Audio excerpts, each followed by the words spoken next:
And it's also it's that checking in with ourselves. And I think as we move through sobriety, that's the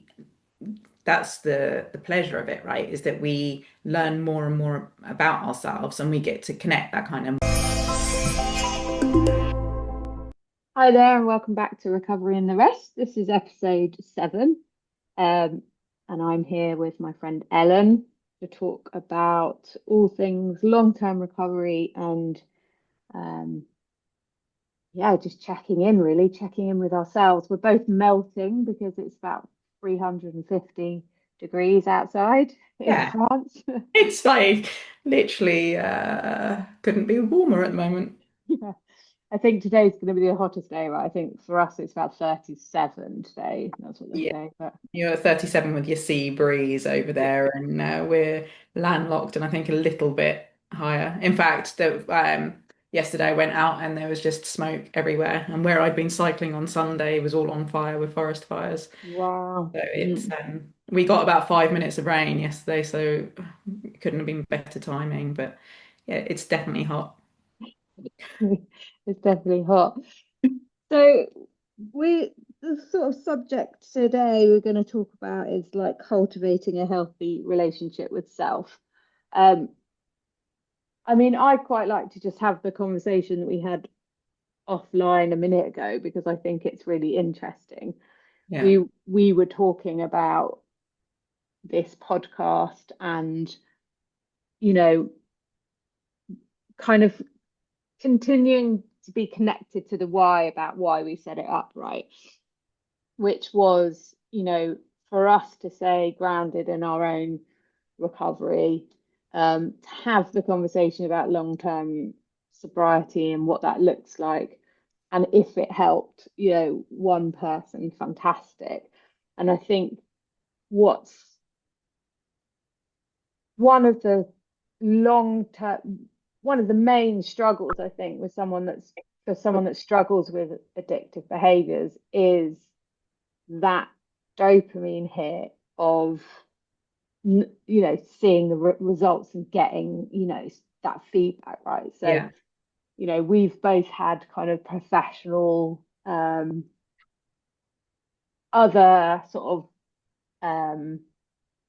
what's the word, kind of pursuits within this space, right? That yeah, have had like some sort of word of success. Um, and it's so interesting. And what you were saying a moment ago was I found really interesting. It's that kind of neurodivergent kind of ADHD thing of doing something and then kind of getting bored, that it being shiny for a moment and yeah, then like having to actually sort of be consistent. That's what feels really hard. yeah, Um, and I think that's so telling in all the areas of my life, including sobriety, right? That you kind of do that and you get that like, yeah, this is good, and I'm going to do that, and I've seen a change, and then it's like, oh, now life is lifey. Oh, it doesn't feel so shiny anymore. Now it's about consistency and kind of showing up. And what yeah, you said, which I really liked, was, doing this is almost like another kind of, it's kind of another checkpoint or another kind of tick in the box that we are being consistent in our lives. And that's is, very healthy in the sense of our sobriety and seeing the change. The change isn't about sort of getting to a destination and everything being fixed. The change is around consistency, um, in new habits and consistency and showing up for ourselves and showing up and realigning with that value system all the time. yeah, Luckily we're getting to do this together to go, oh right, yeah, this isn't about accolades or about shares or whatever or numbers of listeners. It's about doing this for ourselves, showing up, doing something that felt aligned with our values and being consistent. And you were sort of saying that you had a very nice kind of analogy around fitness and around kind of yoga and things like that. So just would like you to share that too. Well, yeah, and it's about kind of almost redefining. our version of success, right? In this world where we're taught to hustle and what success looks like. We're so fixated on the goal, the end goal. This is what we're after, and that's it with drinking, that instant gratification rather than long-term gratification. And when we're exercising, when we're doing yoga, when we're in sobriety, it's learning that it is about the journey of getting there. Like it's fixating maybe on a long term, like this is the reason why, because I want to stay well, because I want to stay like functionally fit. But it's the journey, it's like the falling in love with the process of doing it. And I think, yeah, where we sometimes get a little bit like I always think of it as a hot air balloon becomes a little untethered. It's bringing us back down to ground and grounding in the reasons why we do these things. And um, it's about looking like, okay, consistency for people is such a boring word that they don't want to hear. But when I'm consistent, we don't necessarily know what the long term kind of path is in this, the final destination. All we know is the next step. And when I'm consistent in something, it builds my self-worth, right? Like it builds my trust in myself. And I think that's really important for both of us is that, yeah, we can see something, oh, shiny and new, and we've got those, oh, let's do this and let's do that. Um, and then letting them go feels we get into that cycle of I've let something go again it and feeling like it feeds so nicely into today's subject of what does a good relationship with myself look like? Well, a good relationship with myself looks like I commit to something and I consistently show up for myself in that and not forgetting the reasons why I'm doing it. Um, working out can be tedious. There are days, yeah, where life is really lifey. Eating well, it's like, why am I doing this? Well, actually, because I want to be well. Well, I just want the cake or I just want this. And it's like, do I though, or do I want to consistently show myself that some love? Um, and what does that look like? I think I didn't really have that in when I was drinking, that consistently showing up for myself. Yeah, and I think if you're looking at the science of happiness and kind of I know I did quite a lot of reading around the difference between kind of head and I can't say these terms, but head and me, like being hedonistic essentially, or eudaimonia, which is when you are looking for the long term. You know, all studies show that kind of consistent um, commitment to the day to day, you know, making today the best day over that kind of like, fuck it, I might die tomorrow. Let's just Yeah. like go large and go home. Um, you know, all studies point to that that sort of long term, looking at that long term happiness is actually makes us we're happier in that over Yeah. the long term. Um, and I think yeah, it does really tie into that kind of what does a healthy relationship with myself look like, which is such a vast topic. And as you said, is basically the underlying theme of this podcast, Yeah. because I can so easily go into self-sabotage and, you know, not prepare for something, leave it to the last minute, um, start something, not finish it. And there is some sort of like compassion around knowing that I have ADHD, you know, knowing that like sometimes I find that hard. Um, but when I put that effort into myself, you know, that's a big tick in kind of taking care of myself for sure. Yeah. Yeah. And it's, as you say, it's the overriding theme, right? I think that's what we've got to with our reason why we're doing this is really to help help ourselves and hopefully others in improving that relationship with self. And there's so many different kind of opinions on what addiction is, right? Like of why we have an addictive brain. But one thing that I think most people can agree on is that low self-esteem is an element of addiction. And it's something that in my experience working with people, can be a driving factor to reoccurrence, no matter how far on this journey you are. If your self-esteem takes a knock, and it's something that you don't work on, then it's so easy to escape through alcohol, right? It's like so easy to think, oh, fuck it. Um, but it's even so, I suppose the question today is like, what does good self-esteem look like? And does it have to be good self-esteem, or does it just need to be like acceptance of self, right? Mm. Phew. Yeah, that's a big question. So tell me about how that's changed for you from when you first stopped, drinking through to kind of where you are now. Um, so I was definitely one of those people that like was on that pink cloud, I think, when I stopped drinking and felt like I could take on the world. Because for me, sobriety at the time just meant purely not drinking alcohol. I didn't know enough about addiction. I didn't know enough about myself to think anything else, right? Like, well, I've stopped drinking, and to stop drinking in this world seems like, where everybody is obsessed with it, in certainly in my part of the world. Um, it felt like, gosh, if I can overcome that and I can really take control over something, then I can do anything. And my self-esteem really rocketed. Um, and then it crashed.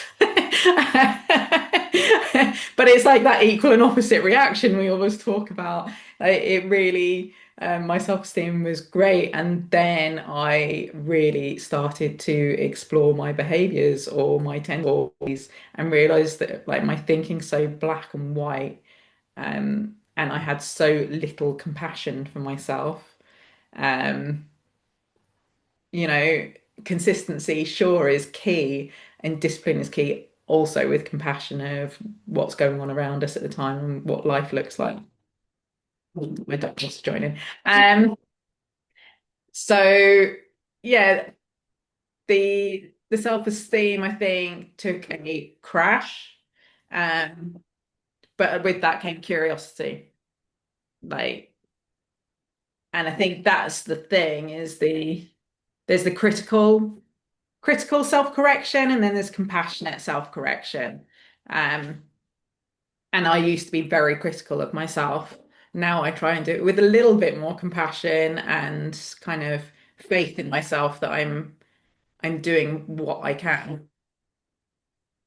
Yeah, and I think I just see it very much as kind of like um, you mentioned that black and white thinking, and I think that it's almost like that is the learning that takes a long time because I see it very much like that, a balance. Yeah, Um, and you go one way really far and then you go another way really far and then yeah, you kind of get to where we are now, which is you know plus sort of 6 7 years sobriety and like I mean, I guess to reframe that consistency is it's not even really about always doing, but it's the curiosity of asking the question, right? Of like, whoa, what's happening now? Like, course correct, where am I going? Because yeah, I mean, I really kind of resonate with that,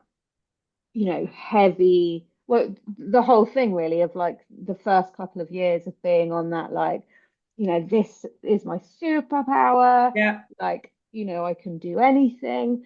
Um, and, thank goodness you have that, right?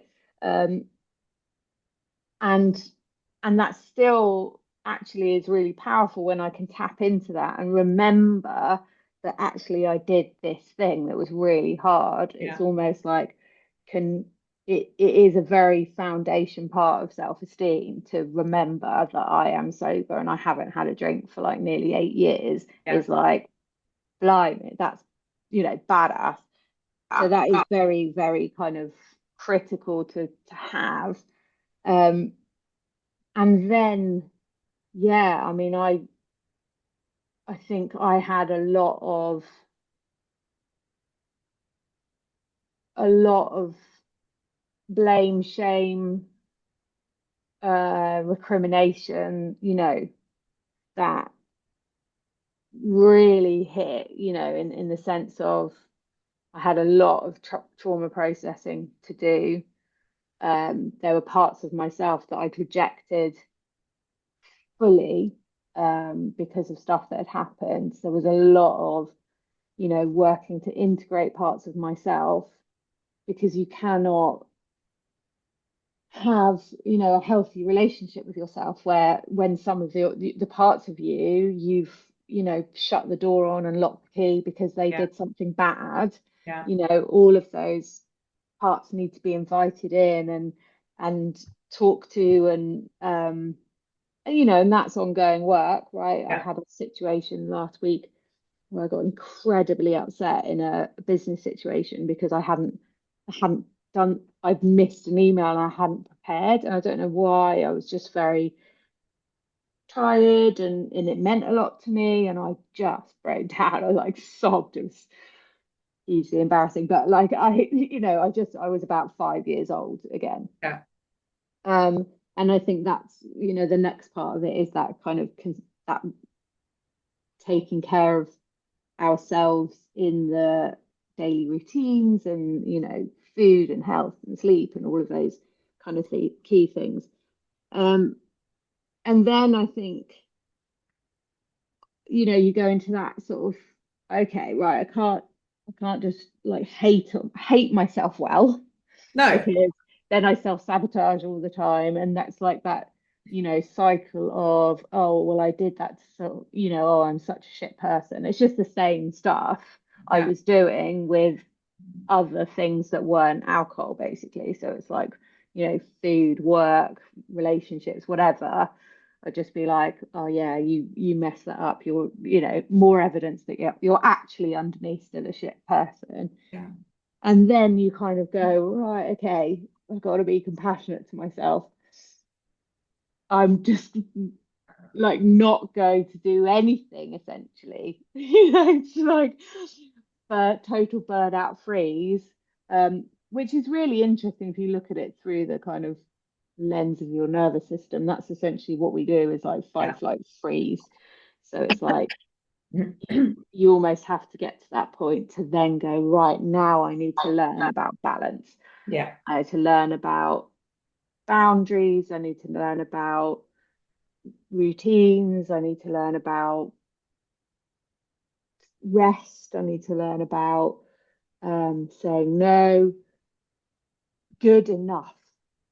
Yeah. That's It's good what. enough. And it's also, it's that checking in with ourselves. And I think as we move through sobriety, that's the pleasure of it, right? Is that we learn more and more about ourselves, and we get to connect that kind of mind body soul. I always think people think I'm a bit of a knob when I say that. It is holistic.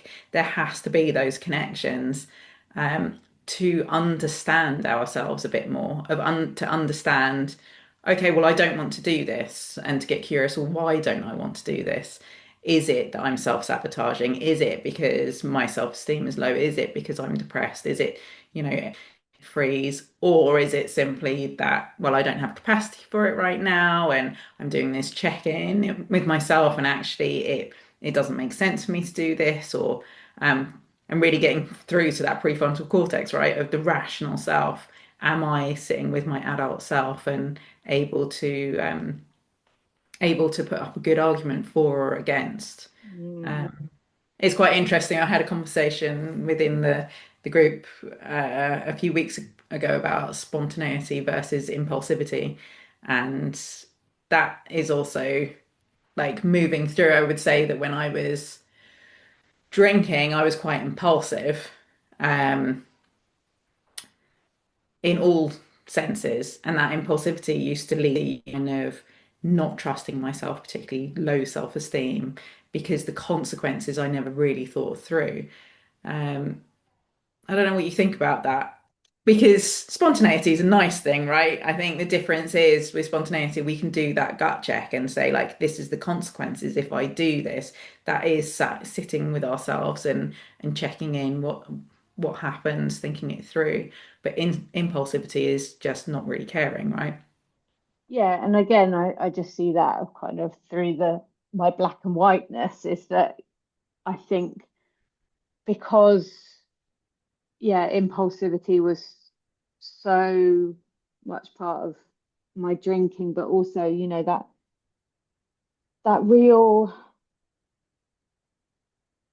like out of controlness of like addiction of like I'm not going to do that, I'm not going to do that, and then oh I'm in that place and I'm with that person and how did I get here kind of that complete lack of kind of conscious control over my behavior that I think when I got sober again like initially I was like yeah do anything blah blah blah burnout oh Yeah. um but then I went into real kind of um fear, basically, I think, about sort of doing anything. Hmm. And like it is one of the kind of the gifts of being neurodivergent and the gifts of um, who I am as a person and something I really like about myself is that I am spontaneous and I like to kind of yeah not live with fear around doing stuff. I mean it's like our biggest gifts or our biggest weaknesses and it's like yeah when can we use those for our greatest good because I have moved around a lot in my life and I've got a thing now where it's like I don't want to get to a point where I'm staying where I am because I'm fearful of change Yeah. rather than because I'm just doing it for the sake of doing it so yeah I think that spontaneity is definitely kind of it's having that guts. It comes from the guts rather than from a kind of dysregulated unconscious place. Disassociated. Yeah. Yeah, yeah, Yeah. 100%. Disconnect. What I really like is, what I really love is hearing you actually say, what I really like about myself is. Yeah. It's like such a simple phrase, but so difficult for so many people to say. Uh, I, I'm going to say this might be general, a very British thing as well, right? Of thinking that we should put ourselves down even when someone compliments us, of, saying, oh no, and saying something negative, but actually just standing and being grounded in saying, actually, what I really like about myself is just such a powerful. Yeah, thanks for saying that because it's true. I definitely wouldn't have been able to say that kind of, in the midst of my drinking. I mean, I couldn't even look at myself in the mirror. Like I just had no um relationship with myself at all, positive relationship with myself at all. Um, so it's nice to see the change. What Yeah. are some of the things that you like about yourself? It's funny, isn't it? I think some things that I like about myself, I sometimes think of my massive weaknesses too. Um, One thing that I really like about myself is actually how assertive I am and how much kind of perspective I have on things. Sometimes that feels like it's not a good thing, but around the right people, it feels like this massive superpower. Um, Yeah, I love that about you. It's definitely one of your like badass qualities. and we talked about that, like the critical self-correction and compassionate self-correction. It's I try and lead with like assertiveness with some compassion. I think maybe I lacked that a lot when I was drinking. I still definitely don't get that right.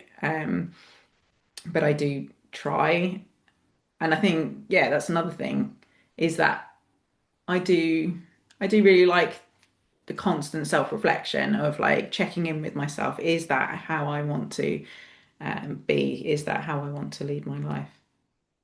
So in terms of kind of how you do that, what does that look like for you? If you're wanting to cultivate a healthier relationship with yourself, um, what are kind of the tools that you use to try and keep that curious conversation with yourself around things? I mean, my first one is always it was to identify core values, right? Like, and nobody had ever talked to me about values before. It's very much in the variety world that I kind of went into that. And I love that conversation. I have that with my kids every now and then. Um, and just identifying what those core values are and trying to use those as a leading light, just in situations and overall, right? Because like autonomy is very important to me. Um, that you freedom, but actually he's kind of changed that. It's autonomy within relationships, autonomy within for myself as well. Because I used to do this thing. I had so little faith in myself. I used to do this thing of almost like getting three people's opinion on a situation because I had so little trust in my opinion. And now kind of having that autonomy over, no, actually, this I feel this. The feelings are not facts. I can, but why do I feel this? What's going on? And normally it comes back to those core values, right? Like if, um, I would say autonomy, integrity, and compassion, I try and lead by. Um, so it does come to that each time when I'm kind of cultivating that. What are you looking at? You're like, My core values. Yeah, oh, my okay. So what are yours? um well no, I just wanted to say like I really admire that. I have a couple of friends, you and another friend who really kind of can have really cultivated that self-trust. That's one of my aspirational goals. Because I do tend to go, what do you think about this? What do you think? But I like hearing that because um, well, yeah. Another thing you said earlier, which I really liked, was that the pleasure of like development of mind, body, and soul. And I think that's the thing that perhaps people miss or lose, or when you kind of been sober for a while, you be on this kind of like developmental journey, and then it kind of stops, and then you just go back into kind of life. Um, and that being part of that, and I guess that's why community is really important, and having friends that are also kind of sober or part of that kind of self-development, Yeah. not in a toxic way, but just asking kind of interesting questions is so helpful um, because we can get lost in the day to day, and then all of a sudden it doesn't feel good anymore. It doesn't feel good to be sober because it feels so different from everybody else. But yeah, that curiosity of like being in the process, I find really fascinating. And when I can identify things, that I really admire in people, um, then that kind of triggers something in me of like, oh, okay, right, this is something that I want for myself to Yeah. develop. Um, so I have integrity, equality, and kindness. Okay. Um, but it's interesting. I don't know whether I kind of feel like maybe they need really looking at again. I mean, I have like the whole list is honesty, integrity, equality, kindness, love, fun, adventure, friendship, contentment, communication. Um, I think they might have been slightly sort of impacted by what was going on in my professional and personal relationships at the time, Thing it looking at is those. really it's really important to kind of check in, even if it's once Yeah. a year with these, right? And be I don't know. As I said, I've just changed my top three. Freedom was my one, and I was living by that, and I was getting almost so in my head that it was keeping me stuck with that one. Well, I Mm. don't want to work for anybody else. I don't want to get in a relationship. I don't want. And then it was like, no, it's autonomy. And I remember I was in the car driving, and I was like, it's autonomy that I want, and it felt completely like, okay, this completely shifts things. Yeah. Um, Yeah, but I feel like integrity, 100% kindness. I feel like equality, possibly. Adventure feels very strong to me, like yeah, fun, adventure, stuff like that. yeah, I feel like, I mean, I'm in a very transitional period because obviously my kids are a little bit older. My son's got 1 year left of school and then he'll be off, like, so we are as a couple kind of planning our re-entry into life as kind of coupledom. coupledom. Yeah, so there's quite a lot of conversations around fun and adventure and all of those Yeah. things. Um, so when you kind of drill down and identify with your core values, that really sort of helps your self-esteem or helps your kind of healthy relationship with yourself. What else kind of is in the Yeah. toolkit? Well, again, for me, it's a lot about getting curious about my nervous system, my reaction to nervous system, right? My um working towards responding, not reacting, which again, I don't get right.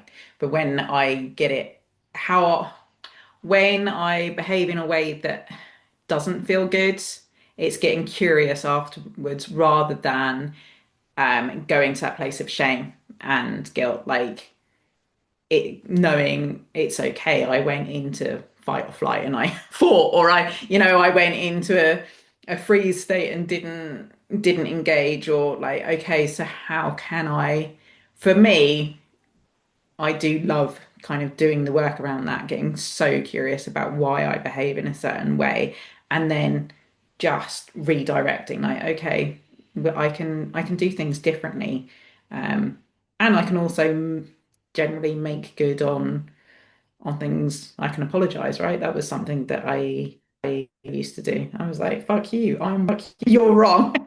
Yeah. Um, and now it's like, okay, for the relationships that are really important to me, I can identify that. And my relationship with myself is the most important because without that, I don't, you know, I can't have healthy relationships. So it really is that curiosity and understanding and the compassion. Like, and I think that with other people, I can be curious, I can be compassionate, and I can also take responsibility for what comes next, so that I'm not stuck in that cycle of behaving how I don't want to behave, feeling shame around it, and then like, ugh, and then eating shit or doing something that's self-destructive because I don't feel good about myself. Instead, I can be like, oh, okay, why am I doing that? What do I want to do differently? Um, I'm terrible for disengaging, right? Like, and I can see it as a no, I'm assertive and I won't take shit from people. It's disengaging and my nervous system just shutting down. And me not being able to articulate because I don't feel safe with myself or safe with other people to voice how I feel. So there's a lot of work around that for me, and I know that that's kind of my next step on helping with my self-esteem. Mm. Yeah, it's interesting as you were talking, I wrote down amends. Um, and I Yeah, think that's something that's been a real growth area for me in terms of having a good, what does good or healthy mean, but having, a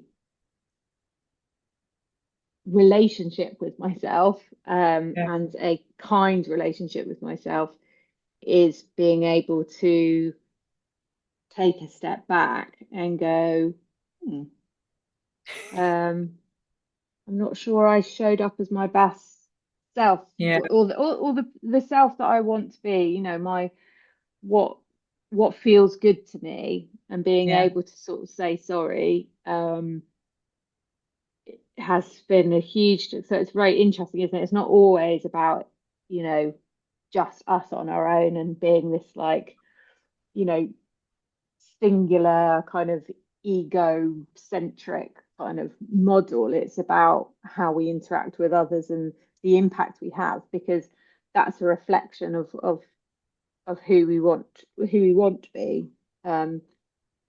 I think I've also really sort of streamed down relationships. I know we're going to talk about relationships in another episode, but I was thinking as you were talking that I kind of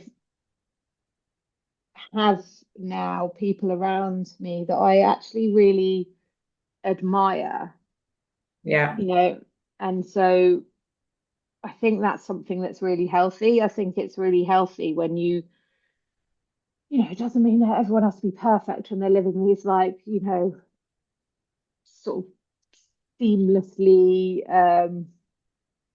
like lives that are pure or whatever. Do you know what I mean? Yeah. Like, but like all of the people that I kind of have in my inner circle are people that they have qualities in them that I really admire. And I think Yeah. that's a very positive thing to be like for people to shine light in ways that make you reflect upon yourself and go, wow, okay, interesting. Like the way that they do that, like I really, it's almost like that kind of healthy self um analysis, I suppose. Yeah. Um, and I find that that really helps me to kind of, but I guess the point that's in the middle there is that I've harnessed compassion for myself. So I don't look at those things and go in a competitive um comparing way of like, oh wow, they've so sorted in that and I wish Yeah. I was like them and blah blah blah. It's not like that at all. It's just like, wow, I really value that I get to sort of have those opinions or go through those kind of questions with someone, and be around people that model the things that I love and want to cultivate in myself. Um, I mean, I think for me, obviously, we've talked about my kind of journey in 12 step. Um, I go to a meeting kind of when I can most mornings, and there's this amazing guy who's probably in his 70s called Peter T. He's Australian. And he always says, he wakes up every morning with like fear, doubt, and insecurity. And then he, says his prayers and does his meditation, goes to a meeting, and then he can, right size his mind and then, connect with what's most important to him, which is to help another alcoholic. Um, and I definitely kind of, and everyone was always nodding, like, oh, yes, me too. I wake up every morning going, oh my God, everything's fucked. And then you're like, I'll just sit with myself, work things out, and Yeah. then go, oh, actually, like, it's good. And like, what is my primary purpose is to like be of service to others that might be struggling or whatever. Um, and I think that and I don't always like, and I'm definitely not praying as in to, God, a religious God, but when I do spend that time in the morning where I like take a moment to like connect and I read some stuff and I, be quiet for a moment or I journal or whatever those things are, I know my day is definitely going to be less in my own head and more like Yeah. connected to the world. So that's been because I struggle with all of this all the time. Like every day I can very easily go off course and be like just so sort of dysregulated and disconnected. So that morning kind of connection of like really sort of making it very simple, um, Yeah.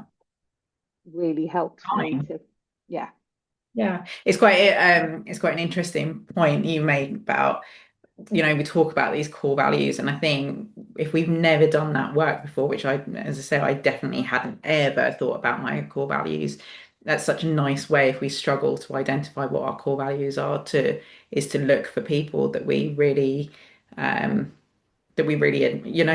admiration, maybe that's the wrong word, but that we feel safe with, maybe, yeah, like that. make us feel regulated. And again, that's something that I didn't know in myself. That was only something in sobriety that I learned, like who who does regulate me, who or helps me regulate myself, right? Like, Yeah, um, and what values in them is it that I see that help with that? What do I see as important? And that changes through sobriety, right? And that is one of the things. Sometimes we let go of certain relationships because when we're drinking, we have drinking buddies, or um, those values aren't necessarily the same. So yeah, looking around us and around, I really like that. That's something important to me.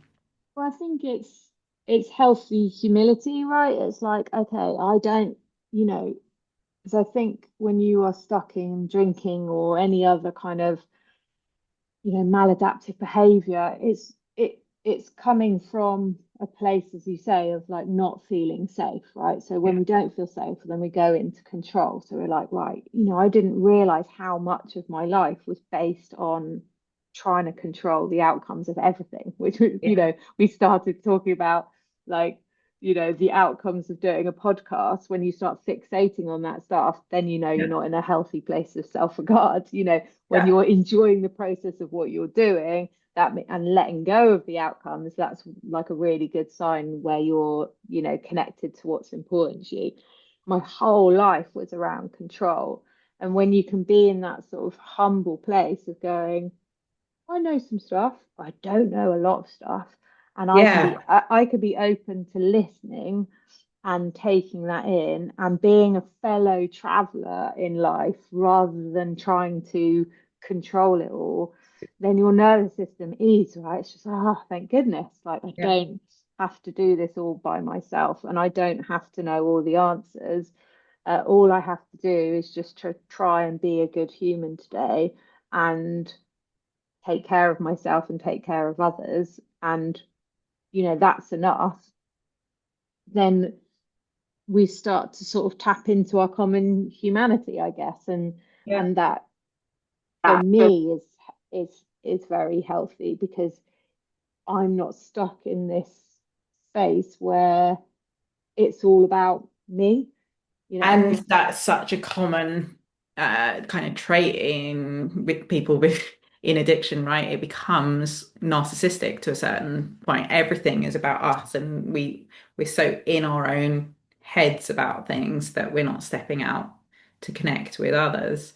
Um, Yeah, and when you see that, and again, like, I mean, I've been reading in a book group, Gabor Mate's books in the realm of Hungry Ghosts, and thank goodness I'm doing it in a book group because I just don't think I could have got that. I've tried to read it a few times. Um, but there are very sort of extreme kind of representations of addiction in that book, and that can feel quite affronting in the sense of if you're kind of categorize yourself as a grey area drinker, or if you see yeah, yourself, if you were very lucky, this is how I view it. I was lucky enough to be able to get help and support. I am a white woman of privilege. Like, I had a doctor who happened to be an addiction specialist. Like, I was so lucky that I managed to get off that, you know, train of addiction much earlier than other people. But the way when you can really see it and the traits, and you see that, yeah, everything that happens when someone is really kind of doing things you would never do to get drugs or to get alcohol or whatever. And as you say, it becomes so egocentric and narcissistic. I can see all those little signs of that in me. It's just I was lucky enough that it hadn't completely taken hold, and that I'd lost my sense of self and my yeah, integrity within that. And that's only circumstantial because, and when you're looking at the brain science, it's like essentially that, I still had some of my kind of prefrontal cortex, some of that kind of uh, ability to be able to logically look and rationally look at my behavior and how my behavior impacted on other people. yeah, I wasn't just coming from, a survival state, but there's definitely things I did that, I would say I never would do, drinking around my kids and all of that stuff. Um, and again, I think that's what's so, when you can step into that and see we're all human beings that are essentially flawed and trying our best, you become much more humble, and then you can access self-compassion for yourself. It's almost like, oh, when I see that I'm no different from any of those people, I just had more chances, then I can be more compassionate with myself, if that makes sense. Yeah, and compassion flows, right? The more compassion we have for ourselves, the more compassion we have for others, the more compassion we have for others, the more compassion we have for ourselves. And it is this self-fulfilling prophecy when it comes to compassion. It can just feel so alien. I think, and yeah, listening to you speak there, I reflect back on my ex-husband who, in the end, along with kind of schizoaffective disorder, he was diagnosed with narcissistic personality disorder. And if you knew, I was married to him I was with him for 26 years. I was married to him for 20 years. I was the one, I think, if anyone thought was going to be diagnosed with narcissistic personality disorder, I was the one who was the, assertive, feisty, um, more controlling one. He was incredibly passive in our relationship, and he was an incredibly kind, um, and he was, I loved him wholeheartedly. For him to end up, that was such a learned behavior. This wasn't something that it was a survival technique in him of through the addiction, just trying to self-medicate. But to everybody around us, it was completely alien that he would end up with um, that diagnosis. And you Yeah. constantly saying in talking with the healthcare providers, like, no, this is not him. And they're like, this is what we see in front of us now. Um, Yeah, which, it's yeah, I mean, we could do a whole other episode about yeah, diagnosis and labels and all of that stuff, because, what is that essentially? Yeah, yeah, is trauma and yeah, yeah, it's difficult. I think the overriding thing that I take away from this conversation today is that a good relationship with ourselves seems to keep coming back to this word of connection, right? Like when we are connected with our mind, when we're connected with our body, when we're connected with our soul, and we're connected with around us, um, that is how we start to have a healthy acceptance of ourselves. Connection and curiosity. yeah. Oh, I want another C now. I was like, what's the three? Connection, curiosity, and compassion. Compassion. There we go. Yeah, well, I loved it. It was a brilliant conversation. And yeah, if you're listening and you're enjoying what we're doing, please do share with other people you know. Rate us on the things you rate us on Yeah, and yeah, leave a comment. We'd appreciate that. And yeah, we'll be back next week to continue talking through these subjects. And yeah, we hope it helps. yeah. Lovely. Thank you.